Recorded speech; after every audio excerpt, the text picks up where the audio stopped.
우리는 어떻게 구원을 받는가, 우리가 어떻게 생명을 얻는가를 살펴보고 있습니다. 어제 시편 22편을 통하여서 우리가 어떻게 구원을 받는가, 특별계시 그리고 그 특별계시 중심에 있는 그 메시아, 그런데 특별히 어제 우리는 선한 목자를 통하여서 우리가 구원을 받는다라고 말씀을 나누었고, 그 선한 목자의 음성을 통하여서 구원을 받고 그 선한 목자를 향한 우리의 반응을 통하여서 구원을 받는다. 이렇게 우리가 말씀을 나누었습니다. 오늘 본문은 또 우리가 어떻게 구원을 받는지 또 다른 측면을 우리에게 보여주고 있습니다. 어제도 말씀을 나누었던 것처럼 시편 22편과 23편과 24편은 목자의 노래라고 말씀했죠. 그래서 어제는 선한 목자를 통해서 우리가 구원을 받는다라고 말했는데, 오늘 이제 이 유명한 시편 23편을 통하여서 우리가 또 어떻게 구원을 받고 생명을 얻는지 또 다른 측면을 살펴보려고 합니다. 오늘 본문은 우리에게 어떻게 구원을 받는지 말씀해 주고 있는데, 여호와는 나의 목자시니라고 말하면서 나의 목자를 통해서 우리가 구원을 얻는다, 생명을 얻는다라고 말씀하고 있습니다. 자, 우리 1절 다시 한번 읽어볼까요? 1절 시작. 여호와는 나의 목자시니 내게 부족함이 없으리로다. 나는 과거에 나를 위해 죽으시고 또 다시 사신, 어제 살펴보았던 것처럼 선한 목자를 통해서 구원을 받았습니다. 다시요. 나는 과거 나를 위해 죽으시고 다시 사신 선한 목자를 통해서 구원을 받았습니다. 그런데 또 중요한 것이 있습니다. 현재 있습니다. 현재. 그래서 오늘 시편 23편은 현재, 그분은 지금 나와 함께 사시는 나의 목자가, 그분이 홀로 그냥 부활하신 것으로 끝나는 것이 아니라 지금 현재 나와 함께 사시는 나의 목자를 통해서 지금 구원을 받고 있다라고 시편 23편은 말하고 있는 것입니다. 죽으시고 다시 사신 그 과거의 예수 그리스도의 십자가와 부활로 말미암아서 그 선한 목자를 통해서 나는 구원을 받았지만, 그 구원을 받은 자에게는 분명한 현재가 나타나야 되는데, 지금 나와 함께 사시면서 나와 함께 하시는 나의 목자를 통해서 내가 지금 구원을 받고 있다라고 말씀하고 있는 것입니다. 그러니 어떻게 우리는 구원을 받는다고요? 나의 목자를 통해서. 자, 그런데 구체적으로 나의 목자, 지금 나와 함께 사시는 나의 목자를 통해서 구원을 받는다고 하는데, 그러면 어떻게 구원을 받는가? 1절을 다시 한번 보시면 여호와는 나의 목자시니 내게 부족함이 없으리로다. 우리가 어떻게 구원을 받는다고요? 나의 목자를 통해서 구원을 받을 뿐만 아니라 나의 목자가 부족함이 없게 하심으로, 이것이 두 번째 주제가 되는 것입니다. 나의 목자가 부족함이 띄워주셔야죠. 황 집사님. 예. 나의 목자가 항상 부족함이 없게 하심을 통해서 내가 구원을 받는다라고 말씀하고 있습니다. 여러분, 시편 23편을 거의 암송하고 계시죠? 왜 이렇게 시편 23편이 유명하겠습니까? 왜 많은 사랑을 받겠습니까? 시편 23편에는 나의 구원에 대한, 그리고 나에 대한 어떤 하나님의 축복의 현재성이 나타나요. 그러니까 과거에 받았던 축복 이런 것들이 아니라 지금 현재적인 축복에 관하여서 내게 말해주고 있기 때문에 우리에게 아주 깊이 와닿게 되고, 또 나의 현재에 하나님께서 주시는 은혜에 대해서 나누고 있기 때문에 시편 23편은 현재성이 두드러지기 때문에 이 시편 23편이 가장 사랑받는 시 중에 하나일 것입니다. 그러나 이 현재성뿐만 아니라 시편 23편은 충족성을 가지고 있어요. 모든 부분에 있어서 1절에서 선포한 것처럼 부족함이 없다라고 하세요. 그분의 현재적인 축복이 지금 내게 부족함이 없는 상태로 모든 것을 채우고 있는 충족성으로 드러나고 있기 때문에 우리는 시편 23편을 참 많이 사랑하는 것 같습니다. 그래서 자세히 보시면요, 시편 23편에는 구약의 하나님께서 특별한 이름으로 다가오신 이름이 뭐죠? 약속의 이름. 약속의 백성에게만 주시고 약속의 백성에게만 드러나신 이름이 무엇입니까? 여호와입니다. 그리고 구약에는 이 여호와로서 자기 백성에게 주시는 놀라운 축복들과 관련된 9가지의 이름이 나오는데, 자세히 오늘 살펴보시면 시편 23편 안에 전체에는 이 9가지 이름 전체가 다 나오고 있다는 것을 보게 됩니다. 우리가 앞에 살펴보는 것처럼 한번 이름을 한번 쭉 읽어볼까요? 9가지 구약 성경에 나오는 하나님이 특별히 자기 백성에게 다가오신 여호와라는 이름으로 찾아오셔서 자기 백성에게 주시는 축복들이 담겨 있는 이름들을 한번 읽어보겠습니다. 1번부터 읽어볼게요. 시작. 여호와 이레, 여호와 살롬, 여호와 라파, 여호와 치드케누, 여호와 체바오트, 여호와 니시, 여호와 무카디시, 여호와 삼마, 여호와 로이. 우리가 잘 아는 것처럼 여호와 이레부터 여호와 로이까지 이렇게 하나님께서 자기 백성에게 특별한 이름을 주셨고 특별한 축복에 대해서 이름을 주셨는데, 오늘 이 시편 23편에는 그분이 현재적으로 이러한 축복을 주시는 것뿐만 아니라 이 모든 이름들이 사실 시편 23편에 드러나고 있습니다. 그래서 나의 목자가 항상 내게 부족함이 없게 하심으로써 우리가 구원을 받는다라고 말하는데, 구체적으로 이제 한번 살펴보려고 합니다. 그러면 어떻게 나를 부족함 없도록 하시는가? 그 첫 번째는 바로 미리 준비하심으로써 하나님은 나에게 부족함이 없도록 하십니다. 자, 2절 한번 읽어볼까요?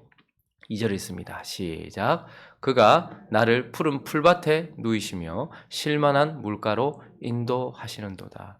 그가 나를 푸른 풀밭에 누이시며 쉴만한 물가로 인도하신다라고 말씀합니다. 여러분, 이스라엘 팔레스타인 지역은 아주 메마른 땅입니다, 사실은. 그래서 여기서 말하는 푸른 풀밭이라는 연한 풀, 이런 뜻은 사실 봄에만 나타나는 그런 풀이기도 합니다. 양들에게 아주 좋은 풀이기도 하죠. 그러나 이것을 양들 스스로가 찾아갈 수 없습니다. 언제 있는지 어디에 있는지 알지 못하기 때문이죠. 그러나 하나님은 우리가 걸어가는 내내 나와 함께하는 나의 목자가 되셔서 무엇을 준비하신 거예요? 우리가 걸어가는 이유는 하나님께서 준비하신 푸른 풀밭이 있고 쉴만한 물가가 있기 때문에 걸어가는 것입니다. 그렇게 걷다 보면 그분이 준비하신 푸른 풀밭과 쉴만한 물가가 우리 인생 가운데 확 드러나는 때가 있다라는 것입니다. 그래서 그분은 미리 우리를 위하여, 목자가 하는 일이 그것입니다. 목자는 양이 가야 될 길을 미리 가고, 양이 가야 될 길을 미리 알고, 양이 가야 될 길을 미리 준비하여서 그 양에게 주어질 푸른 풀밭과 쉴만한 물가를 미리 준비하신다라는 것입니다. 그래서 우리는 때때로 푸른 풀밭과 쉴만한 물가를 준비하신 하나님의 준비를 만나게 되는 것이죠. 그리고 6절 끝에도 보시면 그분이 지금 현재 푸른 풀밭과 쉴만한 물가만 준비하신 것이 아니고, 6절을 한번 읽어볼까요? 시작. 내 평생에 선하심과 인자하심이 반드시 나를 따르리니 내가 여호와의 집에 영원히 살리로다. 내가 걸어가는 순간순간 때때로 푸른 풀밭 쉴만한 물가를 그분께서 준비하셨어요. 그러나 그런 길을 계속 가다 보면 결국 무엇이 준비되어 있습니까? 우리의 목자, 나의 목자는 영원한 거처 여호와의 집도 미리 예비해 놓으셨다라고 말씀하고 있는 것입니다. 그래서 그리스도인이란 저 멀리 있는 여호와의 집, 미리 준비되어 있는 여호와의 집을 바라보면서 걷기도 하지만, 지금 순간순간 내 눈앞에 준비되어져 있는 푸른 풀밭 쉴만한 물가를 함께 걸으면서 그렇게 걸어가고 있는 것입니다. 그래서 여호와께서는 나의 목자가 되셔서 미리 준비하시는 이름을 다시 한번 띄워볼까요? 첫 번째 이름이 뭐였습니까? 그 전에 여호와 이레, 미리 준비하시는 하나님이다.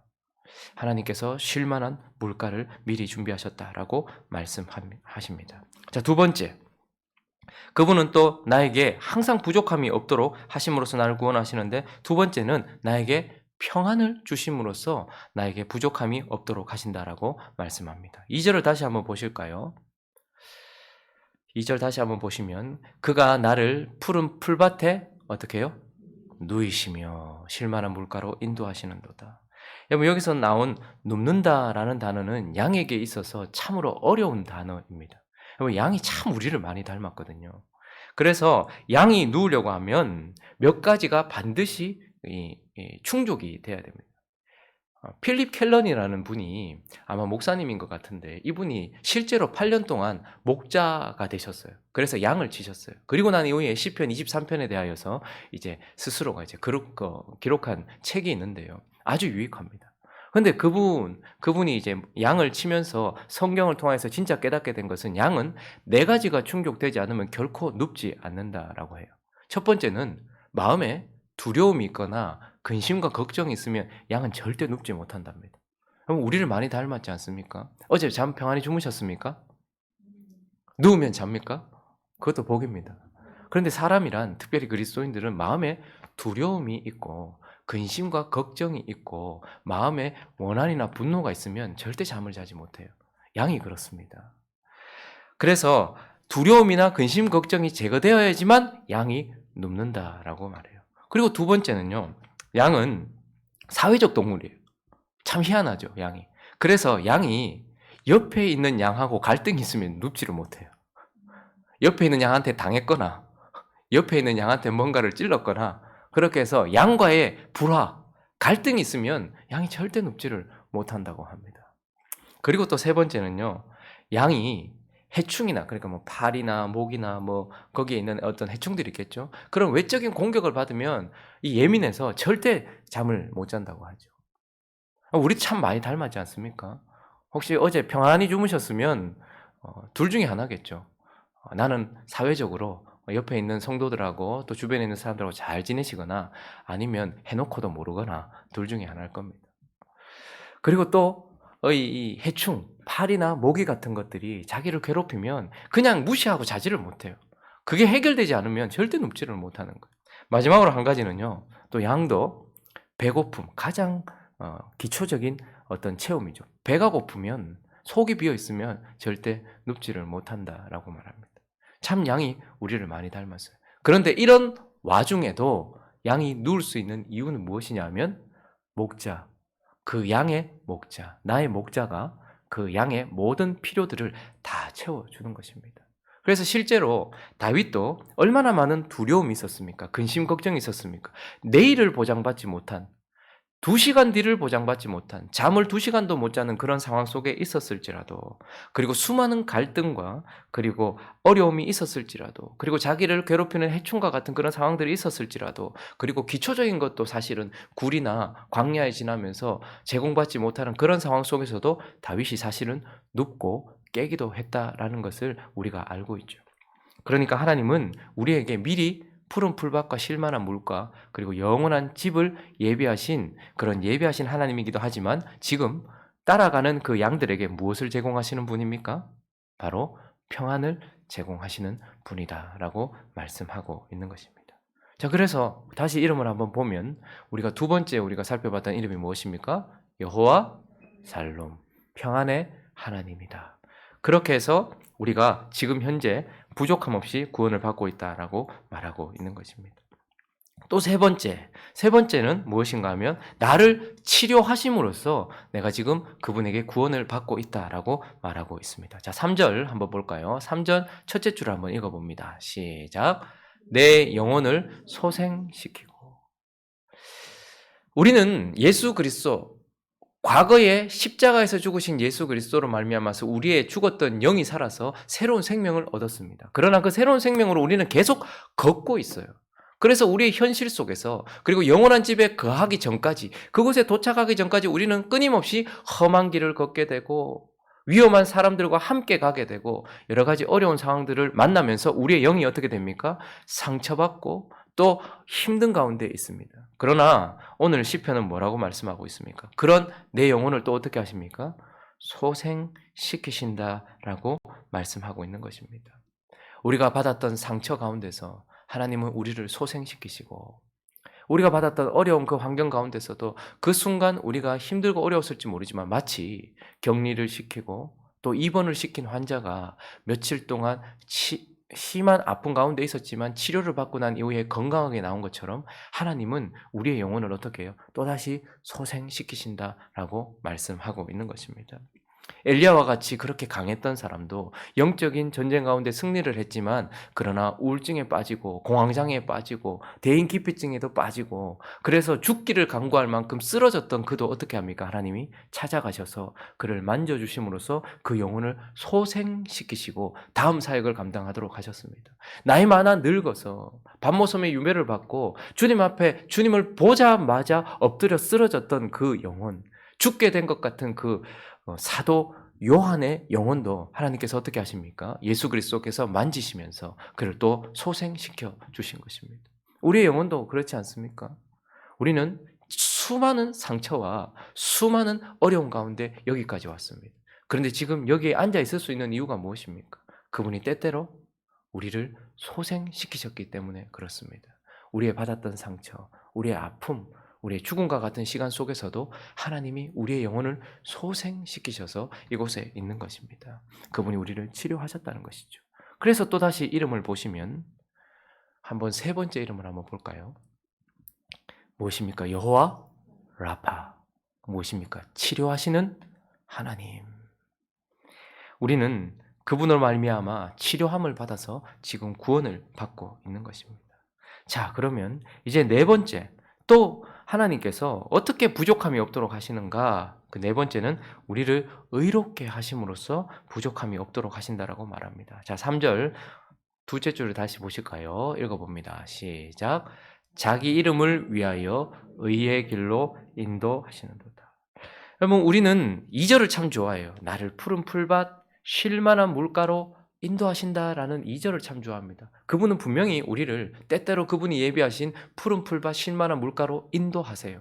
그러나 또 우리가 기억해야 될 것은 그분을 자기 이름을 위하여 우리를 의의 길로 인도하신다라고 말하고 있습니다.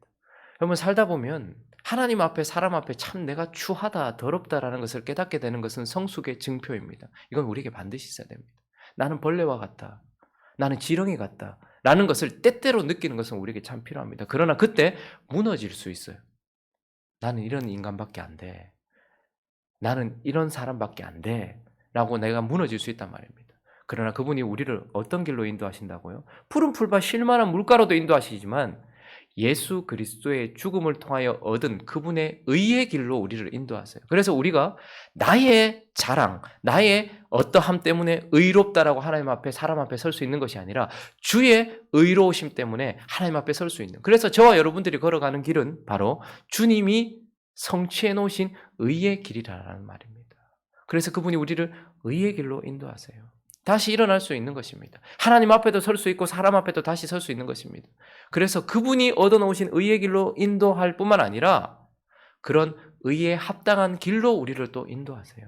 어떤 사람은 아무리 노력해도 늘 불의한 길로 걸어갑니다. 저 길 아닌데 싶은데 계속 그 길 걸어가는 사람이 있어요. 그러나 우리는 부족하고 연약해도 하나님이 언제나 의의 길로 인도하셔서 의로움으로 살 수 있도록, 또한 의롭게 보일 수 있도록 의의 길로 하나님께서 인도하신다라고 말씀하고 있는 것입니다. 그래서 우리의 다시 한번 이름을 보시면 네 번째 이름이 무엇입니까? 여호와 치드케누라는 단어는 의 이런 뜻입니다. 우리를 의롭게 하시는 하나님, 그 이름이 바로 시편 23편의 네 번째에 나오고 있는 것입니다.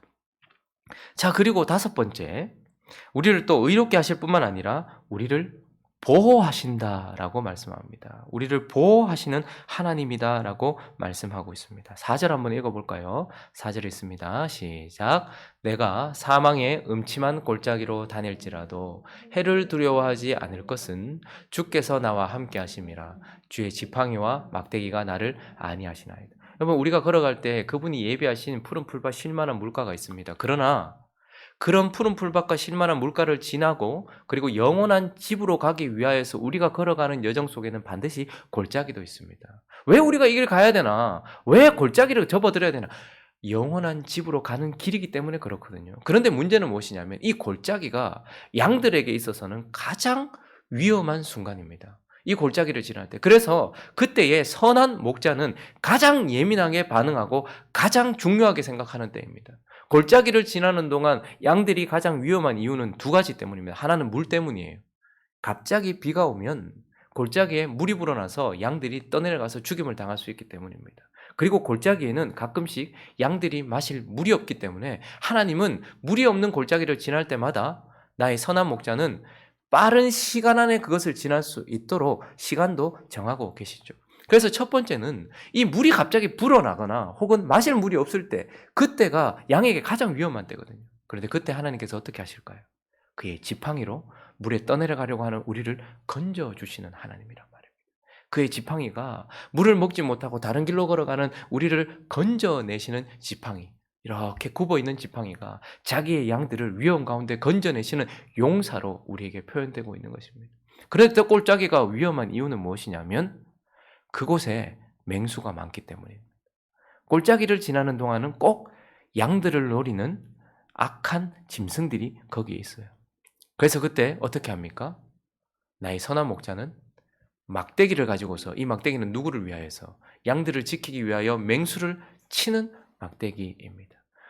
그래서 오늘 시편은 내가 사망의 음침한 골짜기를 지날 수밖에 없는 시간, 그 가운데서도 내가 해를 두려워하지 않는 것은 혹 내가 물에서 쓸려 나가는 순간이 온다 할지라도 그의 지팡이가 나를 잡을 것이고, 혹 악한 맹수가 나를 뜯으려고 하는 순간에는 그의 막대기가 그 적을 물리쳐 주실 것이라는, 그분이 나를 보호하시는 용사가 되어 주신다라고 말하기 때문인 것입니다. 그래서 이름을 살펴보면 다섯 번째 이름은 무엇입니까? 여호와 체바오트. 체바오트라는 단어는 만군의 여호와 이런 뜻입니다. 우리를 위하여 싸우시는 만군의 여호와. 자, 그리고 여섯 번째는 우리가 어떻게 또 구원을 받는가, 부족함이 없는가. 여섯 번째는 승리하게 하심으로써 우리가 구원을 얻고 있다라고 말합니다. 자, 5절도 읽어볼까요? 5절 말씀. 첫째 줄, 둘째 줄 중간까지 한번 읽어보겠습니다. 시작. 주께서 내 원수의 목전에서 내게 상을 차려주시고. 여러분, 여전히 우리가 여호와의 집에 가기 전까지는 우리 앞에 원수가 있습니다. 그런데 놀라운 사실은 무엇입니까? 그 원수의 목전에서, 그 눈앞에서 뭘 차려주십니까? 상을 차려주신다. 유대인들에게 있어서, 구약 성경에 있어서 상에서 같이 마주 앉아 있다는 것은 연합을 상징합니다. 그리고 모든 것의 승리를 상징합니다. 그래서 언약을 맺고 난 이후에 같이 상을 차려놓고 식사를 대합니다. 하나가 되었다는 의미죠. 그리고 원수 앞에서 상을 차려놓고 같이 음식을 먹는다는 것은 승리했다라는 의미입니다. 그러니까 우리는 끝까지 우리의 인생 앞에 원수가 있겠지만 하나님은 어떻게 하신다는 거예요? 그 원수의 목전에서 우리에게 상을 차려주셔서 그 원수가 있음에도 불구하고 하나님과 연합되어 있는 승리를 우리에게 주시고, 그 원수를 이기게 하신 승리를 주셔서 그 상을 차려주시는 은혜를 주신다라고 말씀하고 있는 것입니다. 그래서 우리가 이름을 한번 볼까요? 여섯 번째 이름이 무엇입니까? 여호와 니시. 여호와의 깃발 이런 뜻입니다. 여호와의 깃발. 승리를 상징하는 것입니다. 저 멀리 있는 적들이 저곳에 그 왕의 깃발을 보고서 저곳에 왕이 있구나. 그리고 그 왕이 승리했구나. 승리한 모든 곳에 무엇을 꼽습니까? 깃발을 꼽는 것입니다. 그래서 그분이 우리를 승리케 하심으로써 우리는 부족함 없이 구원을 받고 있는 것입니다. 자, 그리고 다시 5절을 보시면 승리하신 뿐만 아니라 다시 한번 5절을 읽어볼까요? 내게 상을 차려주시고 이후에 시작. 기름을 내 머리에 부으셨으니 내 잔이 넘치다. 원수 앞에서 기름을 부으셨대요. 기름을 부었다라는 것은 무엇을 의미하겠습니까? 향기를 의미하는 것이고 높임을 의미하는 것이고 하나님께서 그를 높이셨다라는 뜻이에요. 귀한 손님이 오면 머리부터 발끝까지 흐르는 기름으로 향유로 그를 채워줍니다. 그리고 그 기름은 거룩을 상징하는 구별된 자라는 것을 상징해 주는 거예요. 여러분, 원수 때문에 우리는 사실 성령으로 충만하지도 않아요. 기름을 부었다라는 것은 우리에게 주신 성령을 의미하기도 하지요. 근데 하나님께서 어떻게 하십니까? 내 원수의 목전에서 내게 상을 차려주셔서 승리만 주시는 것이 아니라 그 원수 앞에서도 내가 충만할 수 있도록 성령을 부어주셔서 나를 거룩하게 하시고 그 잔이 넘친다라고 말씀하고 계시는 것입니다. 부족한 우리에게 기름을 부어주셔서 거룩하게 하시고 그 거룩함을 잔이 넘치도록 부어주셔서 충만하게 해주시는 하나님, 우리를 거룩하게 하시는 하나님, 우리는 이 충만한 거룩함을 현재적으로 받고 있다고 말하는 거예요. 그래서 우리가 다시 이름을 한번 보실까요? 일곱 번째 이름이 무엇입니까? 여호와 무카디시. 무카디시는 거룩 이런 뜻입니다. 하나님이 우리를 거룩하게 하신다라고 말씀하고 있는 것입니다. 자, 이제 여덟 번째 이름 살펴보기 전에 6절을 한번 읽어볼까요? 6절 읽습니다. 시작. 내 평생의 선하심과 인자하심이 반드시 나를 따르니. 자, 그래서 우리는 어떻게 부족함 없이 구원을 받는가 하면 항상 하나님이 나와 동행해 주시고 나와 함께 해 주심으로, 여호와께서 거기 계심으로 말미암아서 우리는 구원을 받고 있다라고 말합니다. 여러분 한번 생각해 보십시오. 저와 여러분들의 인생이 언제나 누군가에게 쫓기듯 살아왔습니다. 우리가 지은 죄의 결과가 우리를 늘 쫓아왔고 우리의 부족함이 우리의 뒤에서 끊임없이 나를 쫓아왔습니다. 그런데 이제 우리는 과거에 나를 위해 십자가에서 죽으시고 부활하신 그분으로 말미암아 구원을 받았기 때문에 이제 육절을 고백할 수 있는 사람이 되었습니다. 내 평생에 이제 무엇이 나를 따릅니까? 선하심과 인자하심. 여러분 지금 저것은 단지 선함과 인자함이 아니라 선하시고 인자하신 분이 누구십니까? 나의 목자. 그분이 항상 나의 뒤에서, 나의 앞에서, 나의 옆에서, 나의 위에서 호위해 주신다라고 말씀하고 있는 거예요. 내 평생에 이제 선하심과 인자하심이 반드시 나를 따라온다. 그래서 우리를 보는 자들은 무엇을 느낄까요? 저 사람 옆에 거기에 누가 있다? 선한 목자 하나님이 계시다라는 것을 보게 되는 것입니다. 그래서 우리가 여덟 번째 마지막 이름을 한번 보면 여덟 번째 이름이 무엇입니까? 여호와 삼마. 우리가 얼마 전에 살펴봤던 에스겔에 나온 것. 여호와가 거기 계시다. 저와 여러분을 보는 순간 그분의 선하심과 인자하심이 우리를 쫓아오는 것을 보면서 사람들이 뭐라고 고백하게 됩니까? 우리가 뭐라고 고백하게 됩니까? 여호와가 나와 함께 계시다라고 고백하게 되는 것입니다. 자, 정리를 한번 해볼까요? 우리는 과거에 선한 목자를 통해 구원을 받았습니다. 자, 그리고 이제 현재 나와 함께 사시는 나의 목자를 통해서 구원을 받고 있습니다. 어떻게 해요? 전혀 부족함 없도록 그분이 미리 예비하신 여호와 이레가 되시고 그분이 우리에게 평안을 주시는 여호와 샬롬이 되시고 그분이 우리를 치료하시는 여호와 라파가 되시고 그분이 우리를 의롭게 하시는 여호와 치드케누가 되시고 그분이 우리를 보호하시는 여호와 체바우트가 되시고 그분이 우리가 승리가 되시는 여호와 니시가 되시고 그분이 우리가 거룩이 되시는 여호와 무카디시가 되시고 그분이 언제나 우리와 함께 하시는 여호와 삼마가 되세요. 근데 이 모든 이름이 어디에 들어있는 것입니까? 딱 한 가지 이름에 들어있습니다. 마지막 이름이 무엇입니까? 여호와 로이. 무엇입니까? 여호와 나의 목자. 오늘 이 아침에 그리고 한 주를 시작하면서 우리가 기억해야 될 것이 있습니다. 왜 성경은 그리고 믿음의 사람들은 주님 한 분이면 충분합니다라고 말했을까요?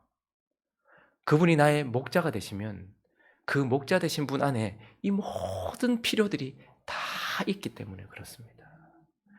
그분만 있으면 우리에게 필요한 모든 것들이 부족함 없이 있기 때문에 그런 것입니다. 그래서 우리는 사실 미리 준비하실 축복을 구할 것도 아니고 우리에게 주실 평안도 구할 것도 아니고 우리를 치료해달라고 구할 것도 아니고 의를 달라고 구할 것도 아니고 보호해달라고 외칠 것도 아니고 승리 주시라고 거룩하게 해달라고 여기 계셔달라고 외칠 것이 아니라 그분 한 분만 구하면 그분과 함께 걸어가기만 하면 이 모든 것들이 우리에게 현재적으로 주어지고 있다라는 것을 기억할 필요가 있습니다. 선한 목자를 통해서 구원을 받았습니다. 이제 나의 목자를 통하여서 구원을 받고 있습니다. 그분 오직 한 분 나의 목자 대신 여호와 로이 나의 목자 그 한 분만으로 충분하다라는 것을 기억하면서 그분을 따라가고 선한 목자를 믿는 믿음이 우리를 구원했다면 나의 목자를 따라가는 그분의 인도를 따라가면 이 모든 축복들이 우리에게 주어진다는 것을 기억하면서 여호와는 나의 목자시니 내게 부족함이 없으리로다.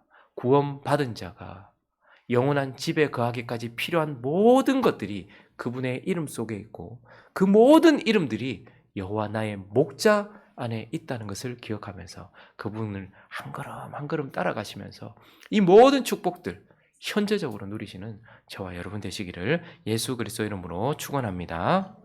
같이 한번 기도하겠습니다. 시편 23편을 자주 암송하시기 바랍니다. 그러나 그 의미를 생각하시면서 암송하시기 바랍니다.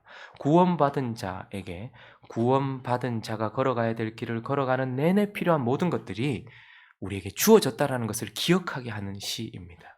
선한 목자가 나의 목자가 되시는 축복이 있기를 그렇게 기도하면서 이 모든 축복들이 그 한 단어 여호와 로이 안에 있다는 것을 기억하고 부족함이 없는 은혜를 누리시기를 바라면서 기도하는 이 시간 되었으면 좋겠습니다. 함께 기도합니다. 거룩하신 하나님 아버지